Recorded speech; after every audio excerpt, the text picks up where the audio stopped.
వైద్యంను వ్యాపారం చేయడానికి చంద్రబాబు సిద్ధమైపోయారు. దీనిపైన వైఎస్ఆర్సీపీ నాయకులతో పాటు వామపక్షాలు కూడా వ్యతిరేకతకు దిగారు. ఏపీ వ్యాప్తంగా కూడా నిరసనలు వ్యక్తమవుతున్నాయి. రైట్, రాజమండ్రి నుంచి మా ప్రతినిధి హరీష్ మరింత సమాచారాన్ని అందిస్తారు. లైవ్ లో హరీష్.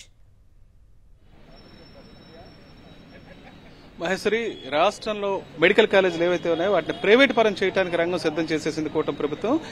దేశంలో ఏ రాష్ట్రంలో లేని విధంగా గత ప్రభుత్వంలో వైఎస్ జగన్మోహన్ రెడ్డి చొరవతో 17 మెడికల్ కాలేజీలు రాష్ట్రానికి వచ్చాయి. వీటిలో 5 అయితే ఇప్పటికీ 2 అకాడమిక్ ఇయర్ కూడా కొనసాగుతుంది, రాజమండ్రితో సహా.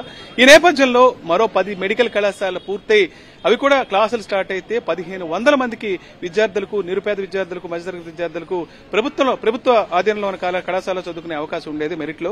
ఇప్పుడు ఆ పరిస్థితి లేకుండా పోయింది. ఈ లీజుకి ఇవ్వటం, ప్రైవేట్ వ్యవస్థకి మెడికల్ కాలేజీలు దారదత్తం చేయడం వల్ల ఎటువంటి సమస్యలు ఉత్పన్నమవుతాయి, ముఖ్యంగా నిరుపేద మధ్యతరగతి వర్గాలు ఏ రకంగా బాధపడతారో చెప్పడానికి దాని నాయకులు సిద్ధంగా ఉన్నారు. సార్ చెప్పండి, గత ప్రభుత్వ హయాంలో రాజమండ్రి మెడికల్ కాలేజ్ కూడా తయారైంది. దీంతో పాటు రాష్ట్రంలో 17 మెడికల్ కళాశాలకు ఏర్పాటు చేయడానికి సన్నాహాలు చేశారు. 5 అయితే ముందు పూర్తి అయిపోయింది.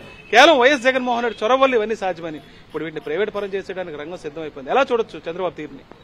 ఒకటే అంశం చెప్తున్నామండి. చంద్రబాబు నాయుడు గారు 15 సంవత్సరాలు ముఖ్యమంత్రి చేశారు.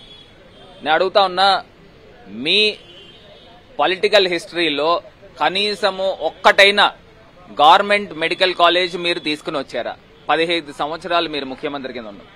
ఒక్కటి తీసుకురాకపోగా కరోనా టైంలో ప్రపంచం అంతా వెలవెల్లాడిన పరిస్థితులు చూసి జగన్మోహన్ రెడ్డి గారు ఆయన 17 మెడికల్ కాలేజీలు ఆంధ్రప్రదేశ్ వ్యాప్తంగా 25 జిల్లాలుంటే 20 స్థానాలుంటే ఎక్కడైతే ఆల్రెడీ ఎగ్జిస్టింగ్ మెడికల్ కాలేజీలని మినహాయించి ఎక్కడైతే లేవో ఇవన్నీ చోట్ల కూడా మెడికల్ కాలేజీలు తీసుకుని వచ్చి ఇప్పుడు రాజమండ్రి ఇంకొక 5 ప్రాంతాల్లో already second year academic year ప్రారంభమైంది. ఇదే సెంట్రల్ జైలుకి ఆపోజిటే సుమారుగా ఒక 30-35 ఎకరాల్లో మెడికల్ కాలేజ్ నిర్మాణం జరుగుతూ ఉంది. ఈ సంవత్సరన్నర కాలంలో అసలు పనులు నత్తనడక నడుస్తా ఉన్నా. ఇక్కడ ఆల్రెడీ ఒక ఫస్ట్ బ్యాచ్ అయ్యే 4-5 సంవత్సరాలు కంప్లీట్ అయ్యే దాకా కూడా ఇది కంప్లీట్ అయ్యే పరిస్థితులు లేవు. ఫస్ట్ బ్యాచ్ వాళ్ళు పాస్ అవుట్ అయ్యి బయటకు వచ్చినా గానీ ఈ మెడికల్ కాలేజ్ కంప్లీట్ అయ్యే పరిస్థితులు లేవు. ఇది కాక రాష్ట్ర వ్యాప్తంగా జగనన్న తీసుకొచ్చిన మెడికల్ కాలేజెస్ లో 10 మెడికల్ కాలేజెస్ ని అమ్మేయడం ఏంటండి? నాకు అర్థం కావట్లా. అసలు జ్ఞానం ఉందా అని అడుగుతా ఉన్నా. ఇది కాక కేంద్ర ప్రభుత్వము ప్రతి మెడికల్ కాలేజ్ కి సుమారుగా 150 సీట్లు ఇస్తామంటే మాకు అవసరం లేదని ఇన్ రైటింగ్ లెటర్ రాయడం ఏంటండి? అంటే రాష్ట్ర వ్యాప్తంగా ఎన్నో కొన్ని వేల మంది విద్యార్థులు తయారవుతా ఉంటే వాళ్ళు భవిష్యత్తును కాలరాయడానికి చంద్రబాబు నాయుడు గారు ఎవరని అడుగుతా ఉన్నా. అంటే ఎవరైనా మెడికల్ సీట్లు మాకు పెంచండి అని అడుగుతారు. ఈయన చంద్రబాబు నాయుడు గారు మాకు వద్దు అని చెప్పి లెటర్ రాయడం ఏంటండి? ఇది కాక పాడేరు ఇంకొక ప్రాంతంలో 50 సీట్లు ఇవ్వడానికి ఈయన ఎవరని అడుగుతున్నా. అసలు మెడికల్ సీట్లే లేక ప్రజలందరూ కూడా వెలవెల్ల ఆడుతూ ఉంటే ఆంధ్రప్రదేశ్ లో ఈయనకి నాకు తెలిసి ఈయనకి సంబంధించి బినామీ మెడికల్ కాలేజీలు ఉన్నట్టున్నాయి. ఆ ప్రైవేట్ మెడికల్ కాలేజీలకి మంచి చేసేదానికి, ఆ ప్రైవేట్ మెడికల్ కాలేజీల రేట్లు పెంచేదానికి గవర్నమెంట్ మెడికల్ కాలేజీల సీట్లు వద్దని కేంద్ర ప్రభుత్వానికి ఈయన లెటర్ రాశారు. అసలు ఎంత దారుణం అండి ఇది! ఓపెన్ గా ఈయన ప్రభుత్వాన్ని గండికొట్టే కార్యక్రమం చేస్తా ఉన్నాడు.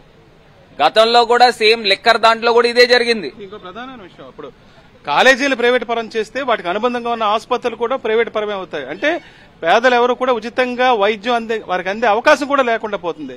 దీంతో పాటు ఇప్పుడు ఎగ్జిస్టింగ్ ఉన్న కాలేజీలు ఏవైతే ఉన్నాయో కనీసం 2వ సంవత్సరానికి వస్తే ఇన్ఫ్రాస్ట్రక్చర్ కూడా ఏర్పాటు చేయలేదు. మిగిలిన 10 కాలేజీలకి ₹1 కూడా నిధులు మంజూరు చేయలేదు. ఎలా చూడొచ్చు మొత్తం వ్యవహారం?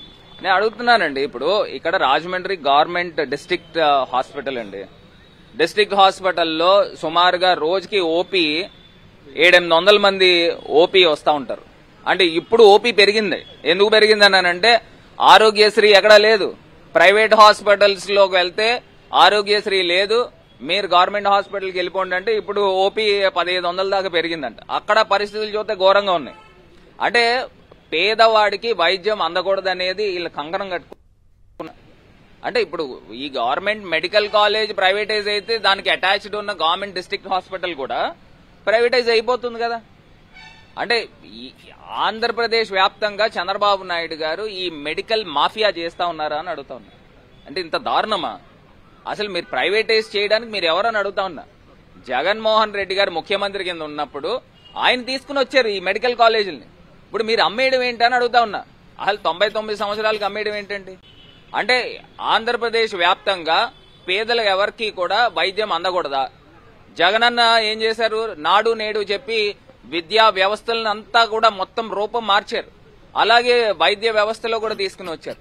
అంటే ఇవేమీ లేకోకోకుండా పేద ప్రజలకి వైద్యం దూరం చేసే కార్యక్రమము ఈయన చంద్రబాబు నాయుడు గారు కంకణం కట్టుకున్నారని తెలుస్తా ఉంది. ఇది మహేశ్వరి, పేద ప్రజలకు వైద్యం అందకుండా ఉండేందుకే చంద్రబాబు కంకణం కట్టుకున్నారు. అందుకనే ఆరోగ్యశ్రీ కొనారిల్లిపోయేలా చేశారని, దాంతోపాటు ఇప్పుడు మెడికల్ కాలేజ్ ఏవైతే ప్రభుత్వ రంగంలో ఉన్నాయో వాటిని ప్రైవేట్ పరం చేసే ప్రయత్నం చేస్తున్నారని ఆరోపిస్తున్నారు. Maheshwari. Right, thank you Harish.